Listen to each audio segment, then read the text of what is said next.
My name is George Beliveau, and I developed and directed the play you're about to see, Contact Unload. This is a collaboration between theater, counseling psychology, and military veterans. We're sharing what it means to transition home after service. The 5 veterans that you're about to meet tonight, they're all graduates of the Veterans Transition Network, which is a group-based therapeutic program. So why theater? Perhaps we should ask first, what is theater? A definition I like to use is that theater is a place to see, a place to witness, a place where people gather to see, hear, witness humanity unfold. The British playwright Edward Bond suggests, as beings we conceived of a house because we needed somewhere to live. We conceived of a theater because we needed somewhere to feel, to question, to safely witness the consequences of human impulses, to share with one another the sense of what it is to be human. The stage affords us the conditions to humanize individuals as audiences weep and laugh in a shared space in communion with one another. And what we're about to share over the next 30 minutes, this performance, this exchange of breath between performers and audience can never be fully replicated or captured. It's ephemeral, what's going to happen tonight. So only the essence of our collective experience will remain. So we have performed this play, Contact Unload, 12 times to date, with various versions from a 50-minute script to a 17-minute script, with different veterans performing. So there's over 1,000 people who have witnessed this play to date, including Prince Harry. And the mural as well behind us by Foster Eastman has also been witnessed by well over 1,000 people. So we hope that they have come, these people have seen it, with a new understanding on what it truly means for veterans to transition home after serving their country. So this is just a quick forewarning that if some audience members are activated, their emotions or physical reactions of watching the play, we do have professional counselors here that you can meet them at the door after the performance. I'm also forewarning you that there is coarse language in the play. So on behalf of my co-leads on this project, Marv Westwood, who's to my left, and Foster Eastman, and the generous support of Movember Canada and UBC and the Peter Wall Institute, we present Contact Unload.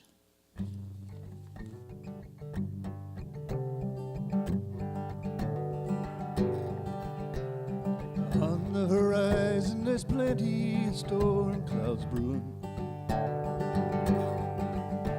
and the smell in the air is a smell of mistrust and fear. And they're gathering the young men and women to use them as fodder for the men who think of these wars will never come here. In the cities and farms, the mothers are openly weeping for the lives of their children the government sends off to war. But their children know better, 'cause they have their band of brothers. And war doesn't matter to them, they fight for more. Oh, down by the river, there's just the sound of the water. And over the hill is the thunder and crashing of war. And the souls of the fallen are leaving and rising to heaven. They will need to be fighting their brethren no more. If you hear this song, well, it might make you wonder how I could extol the virtues of a man with a gun.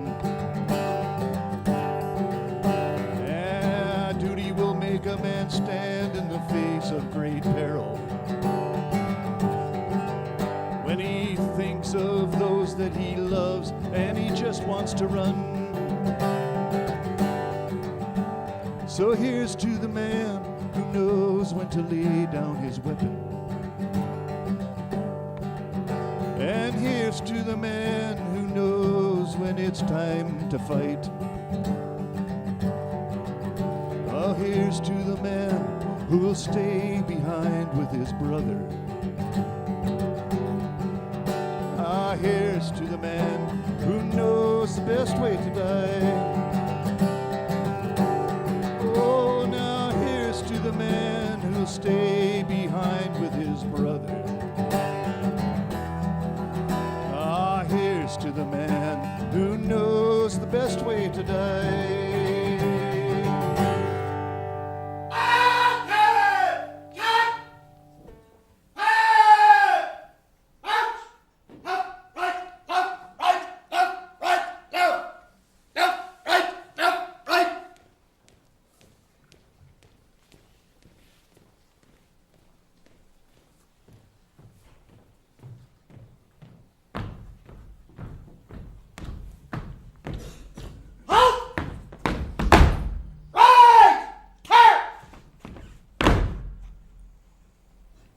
Do we engage?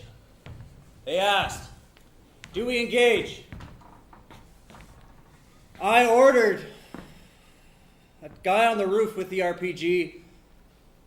He was the informant. I killed him.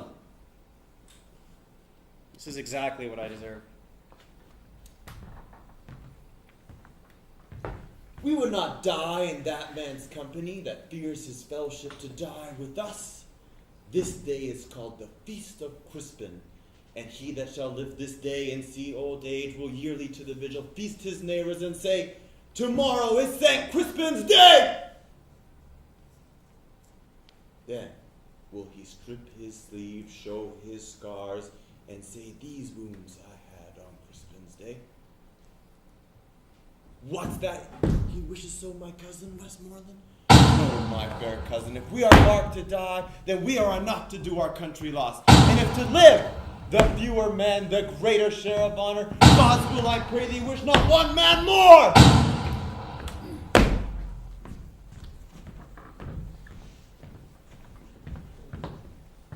Tim, Hey, what you doing, man? nothing. Pretty quiet around here, eh? Yeah. Hey, maybe we should do something together. Sure, Chuck, but maybe some other time. We would not die in that man's company that fears his fellowship to die with us. This day is called the Feast of Crispin. And he that outlives this day and comes safe home will stand a tiptoe when this day is named and rouse him in the name of Crispin. And he that shall live this day and see old age will yearly to the vigil feast his neighbors and say, tomorrow is St. Crispin's day. Philip, it's not working. I mean, it's sounding too much like Brahma. It's too bombastic. There's too much acting. Yeah, but it's Shakespeare. It needs to be big. It has that momentum. But I want a different Henry V. I want to move away from the Olivier Grandeur. I want you to make it more human. Because St. Crispin was the saint of cobblers and tanners and curriers, working men, not soldiers. So I want you to convince them, not with music and pomp and thunder, but with truth and honesty. Yeah, but I've seen every version of this play. And to help you get there, I've invited some guests. Remember those gentlemen we met after rehearsal last week? They wanted in here when you made us run late. The same. Philip, come on in, gentlemen. I want you to meet some military veterans. I want you to meet Tim, Chuck, Stephen, and Luke. These are veterans who've returned from deployment, and they work here in this space with the Veterans Transition Network. They work on enactments to help them transition back to civilian life. We come here to drop our baggage. Yeah, to unload. We use enactments to recreate scenes and moments from the past. Say goodbye or sorry to a buddy, for example. And the good news is that they have agreed to help you work on your speech. because they know all too well what it's like to come back. So I want you to play off of them. So try and convince them to go back into battle? Exactly. And I've asked them to stop you at any time a memory is triggered or stirred and to share their thoughts with you, to help you understand what you're asking your men to do. You got it? Capiche? All right. From the top. What's that he wishes so, my cousin Westmoreland? No, my fair cousin, if we are marked to die, then we are not. Come on! It's fucking awesome! It's fucking awesome to be marked to die! I mean, you've got to die when you join. You can't have the fear of dying over there. I mean, it was fucking awesome! I know I keep fucking saying that, but it was fucking awesome. But there's nothing like that here. I miss it. Christ, I miss it.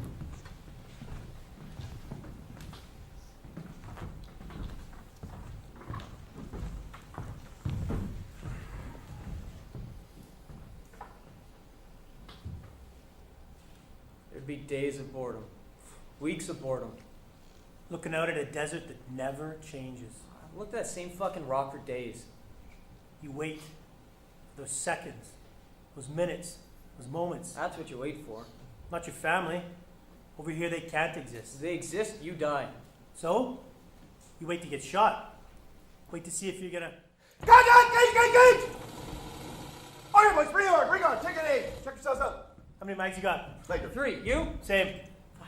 Do you even see what we were shooting at? Not a clue, man. All I saw was dust. That's all your mother sees is dust too, motherfucker. Fuck you. Silence. Birds aren't chirping anymore. It's the silence. Before it all begins, That's what's fucking scary. we've got a lot of time to think in the silence.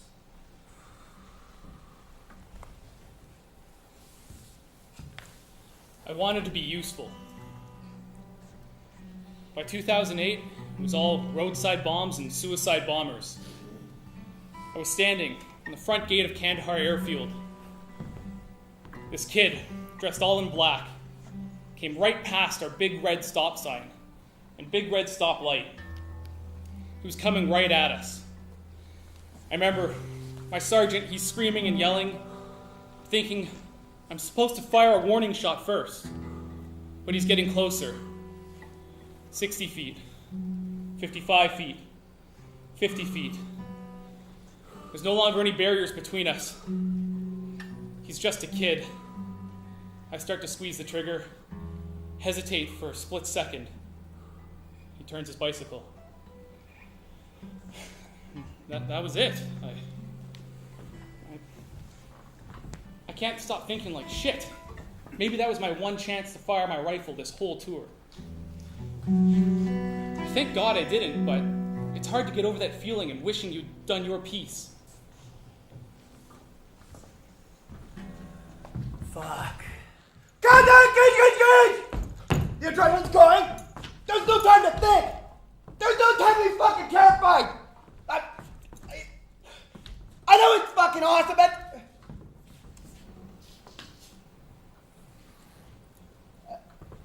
Christ, I miss it.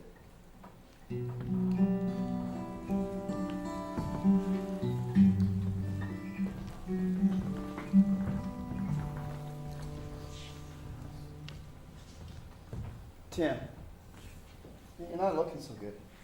Nah, man, I'm fine. Listen, man, I've seen shit too. I want you to come to this group I've been going through. It's been really kind of help me out. Listen, Chuck. I'm fucked up, but I'm not fucked up like you. Like, listen, man, fucking injury's injury, buddy. Look, there's tons of guys who need this more than me. I don't need this shit right now. Maybe you're just not ready yet. So, Philip, you think you might be able to work some of them, that excitement, that rush again, knowing that some of the guys might want to serve again? It's hard to imagine going back to that, but I'll give it a shot. Where from? Let's take it from, then shall he roll his cuff? Strip his sleeve? Right, strip his sleeve. Then shall he strip his sleeve, show his scars, and say, these wounds I had on Crispin's day, Old men forget, yet all shall be forgot, but he'll remember with advantages what feats he did that day. Then shall our names, familiar in his mouth as household words, be in their flowing cups, freshly remembered. No. Not freshly remembered. Not like this. Not with feats. Not with celebration.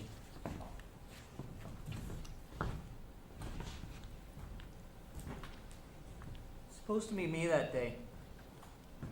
I was supposed to be in the vehicle and switch places at the last second. Bad!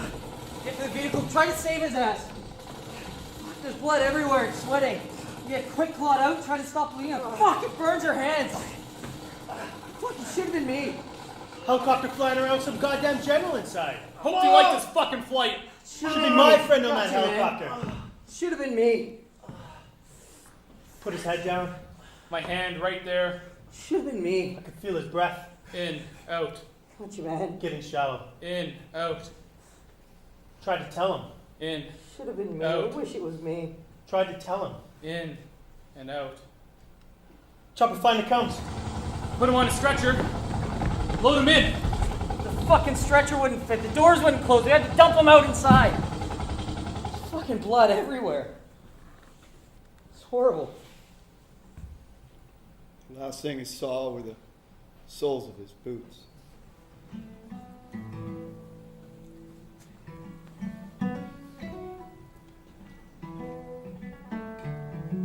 They asked me to be his escort officer. Shoved him in the back of a C-130 for 16 hours with a casket. Should have been me. He wanted his uniform hung. He didn't want it shoved in the overhead compartment. His friend was only going to wear it one last time. Son, do you know where you are? Canada, I think. We watched him as they take his casket off the plane. His 5-year-old son puts his hand on his dad's casket. Should have been me. No time to grieve. A job to do. We flew down the highway of heroes. It was completely empty. Firefighters in full uniform, lights all going, And policemen saluting. The people. everywhere. Crying for someone they'd never known. Never even met. No time to grieve. Got a job to do. I have to support the family.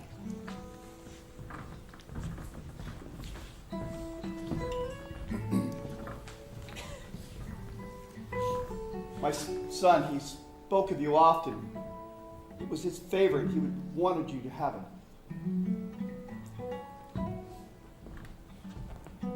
Grieving father's last wish. What was I gonna do with an old hockey jersey? A Maple Leafs one at that. Oh, Philip. That was something. I'm starting to see what some of you might bring back with you. Yeah. Often we don't even know ourselves. No, we go through hell and we bring it back and we spread it around. What do you mean? Yeah, it's not just us that suffers. It's everyone around us. Friends, families, everyone. All right. Hey! What's going on? Paradise, Bring it on. Bring it on. Bring your money. Oh, Money on the table. Dad, money bag? Exam cards. Alright, Let's go here. let's do this. Deuce of spades, 4 of spades, 6 of spades on the table. 20. Call. Yeah. Alright, a little conservative. Another card. 7 of spades. 40. Call. Yeah, fold. We. Wait. Wow. Alright. King of spades. Oh, nice. Jesus, last time we saw a suited flop is it's when your boy cleaned It's house. the last time you ever cleaned anything. Yeah, I do straight flush the cheat. You know, I was proud. My boy, being a soldier like me, really proud. I never told him that. I always expected my boy to come home. It just wasn't the same. It's hard. You know, last time I spoke with him, I could tell something was wrong. I told him to go for a run. My son, he's reaching out to me, and all I can do is tell him to go for a goddamn run. It's just after that that he... No. fucking sick of It's this. his wounds from Afghanistan. I'm sick of this talk. He didn't fucking die in Afghanistan. He blew his brains out in this fucking kitchen. Thought it was a car backfire. Dad, he killed himself. No. Hey, No, hey, his No. wounds killed him. Exactly. His wounds from combat zone killed him. It's worse. It's worse than dying from a bomb or a bullet. It's crueler. It's more vicious. Gets inside of you and it gets inside of all of us. I'm worried about your younger boy. Can't seem to get over it. You shouldn't have seen that. You know, he's going camping with the boys this weekend. They'll help pull him through.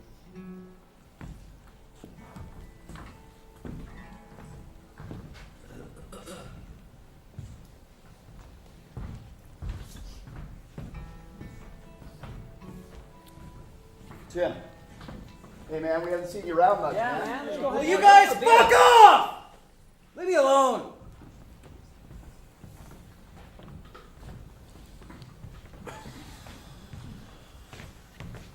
There's people all around me. It's not real. None of it's real. Going fucking shopping, $100 shoes, $1,000 purses. Who cares if your coffee's not 180 fucking degrees? Fuck! You don't have a clue! It's not real! Afghanistan was real. It was something. When I was there, I was something. When I'm here, just fucking dead inside.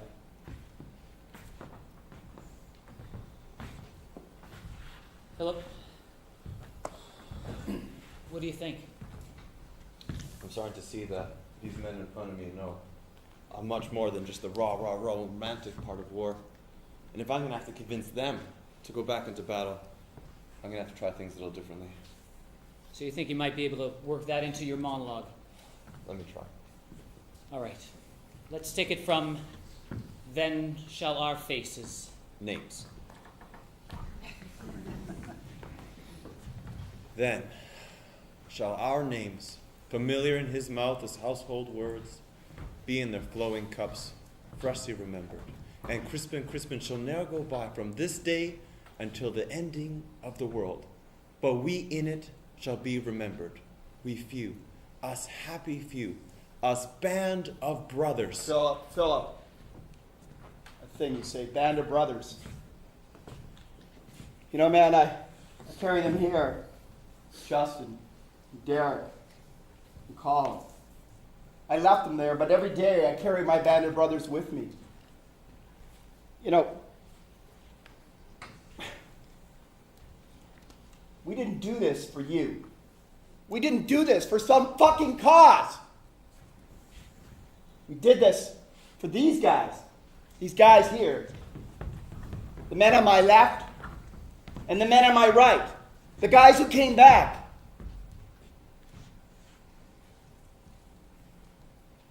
And the guys who didn't. This is the reason why we fought. And it's probably the reason why we'll fight again. This is my band. And we're still bound. Through these fields of history, baptisms of fire, I've witnessed you suffering as a battle raged high. And though they did hurt me so bad, in the fear and alarm, you did not desert me, my brothers in arms. Tim, man. Did I stutter? Leave me the fuck alone. Okay, this is fucking enough, man. You've been living like this for 10 fucking years. You know, I've seen shit too. What is fucking wrong with you? Look, man, you're turning one casualty into two. Look, there's no hope at the end of a gun, and there's certainly none at the bottom of a bottle. What fucking choice do Well, I have? how's this fucking choice Like working? shit! Yeah, like fucking shit! Listen, why don't you come with me? There's something better. Where? Anywhere better than fucking here? Look, Tim, for fuck's sake, man. The army told us to rely on each other, didn't it? I got your fucking back, do I not? Yeah. Okay then. Then come with me. Listen. This group, it works. It's probably going to be the fucking hardest thing that you've ever done. But man, it pretty well saved my life.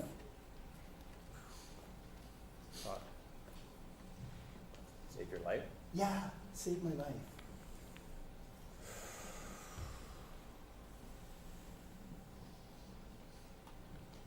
Okay.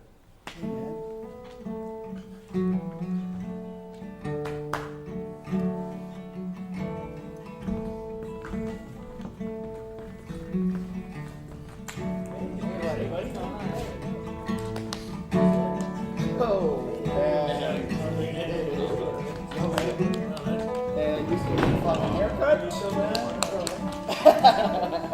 Hey, youngster, how's it going, man? See ya.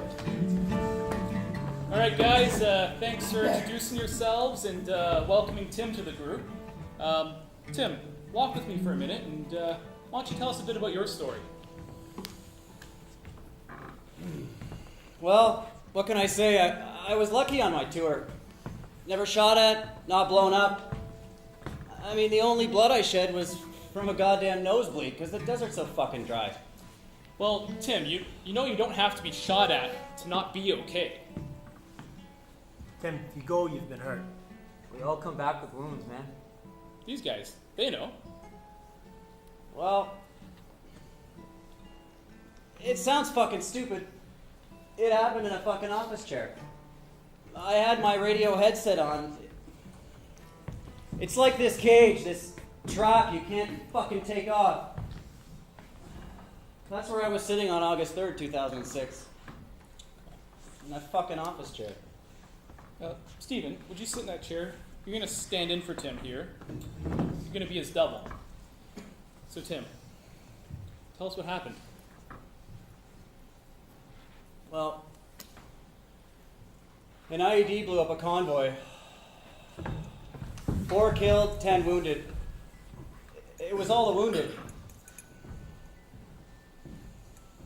Now, Tim, just take your time while you're telling us the story, because this is real, right? Yeah. Okay. After the explosion,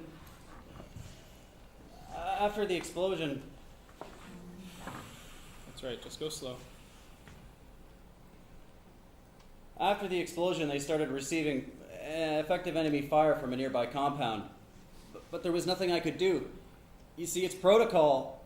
The medevac birds won't fly in if there's effective enemy fire on the ground. These men were dying, painfully, and there was nothing I could do. I had to tell them no one was coming. But they just kept fucking asking. Just take a deep breath. And out. One more.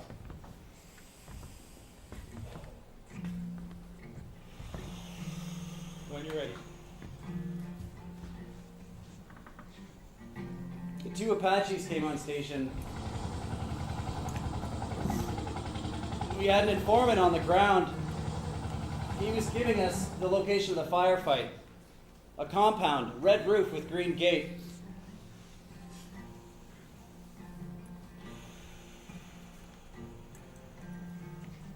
A secondary target appeared on the roof. He had a fucking RPG.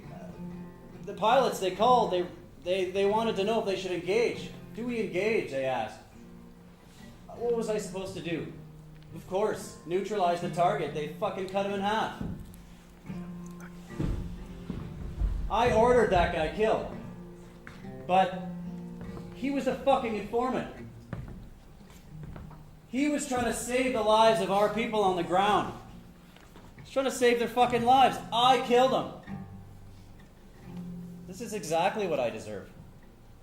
Okay, just pause. Thanks, guys. Now, Tim, if I understand you correctly, you didn't realize the guy on the roof with the RPG was the informant. Isn't that right? Well, what fucking difference does it make? No, but he's still fucking dead. I still killed him. Okay, well, we're going to do something here. Steven, he's your double. Okay? So he's going to be you. Now look at Steven.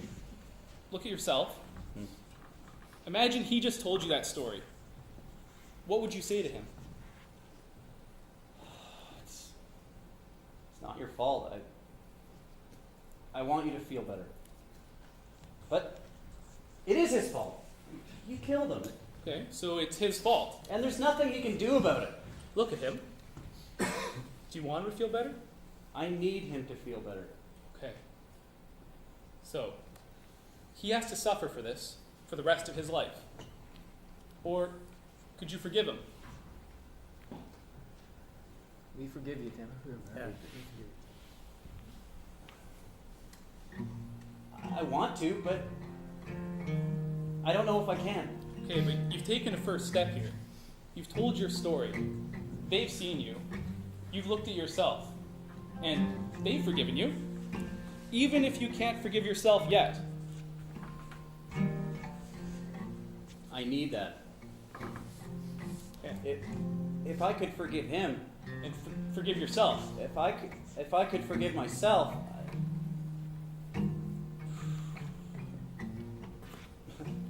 maybe I could start to live again. Tim, you're on your way, brother. Okay? You've taken a big step here.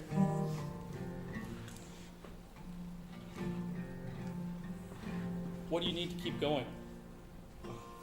More of this, more life. Like, I haven't been fucking alive for 10 fucking years. 10 years. It's a long time, man. All right. You know what? You've been working hard. Why don't you pull up a chair? Let's hear what the rest of the group has to say. Now, Tim, I never get tired of that light bulb moment. You know, when a guy realizes he doesn't have to live with that baggage. He drops it. That's why I come back as a para. And my enactment saved me, man. Like I felt like I was drowning. There was a weight around my ankles and I couldn't get air. It's not rosy now. It's not perfect, but it's a big step. Yeah. You know, I carried a lot of anger around inside, man. And then all of a sudden I'd be fucking hijacked by it, but those fucking VTN guys, they fucking one of them right there. Those fucking guys. They dragged me through shit and got me to unload. You know, here with you guys, I don't feel alone anymore, you fucking pricks. You know, I didn't believe you, but I'm really starting to see how much strength it takes to unfuck your shit.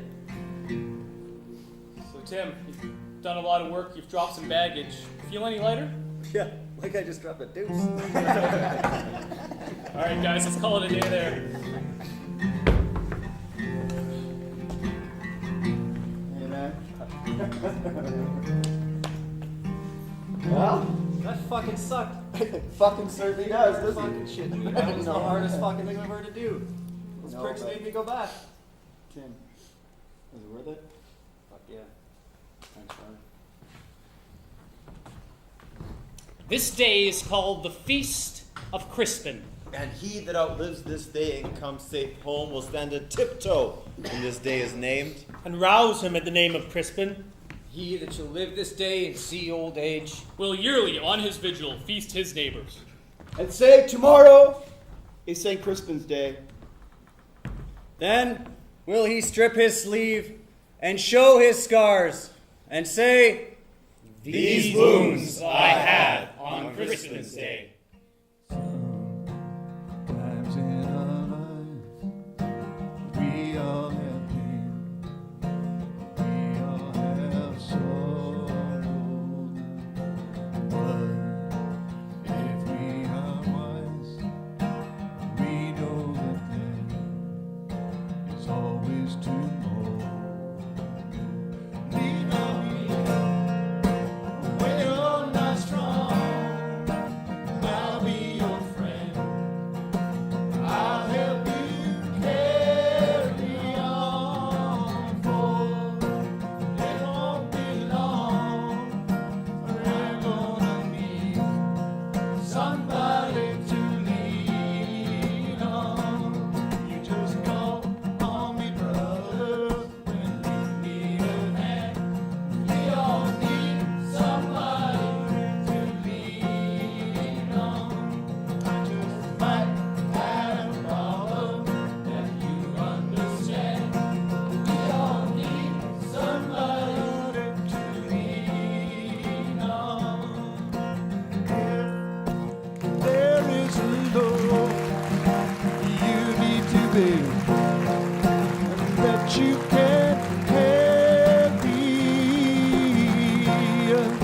climb right up the road, and I'll share your load. And if you just call me, lean on me when you're not strong, and I'll be your friend. I'll help you carry on. Oh, it won't be long till I'm gonna need somebody to lean on. You just call me. You just call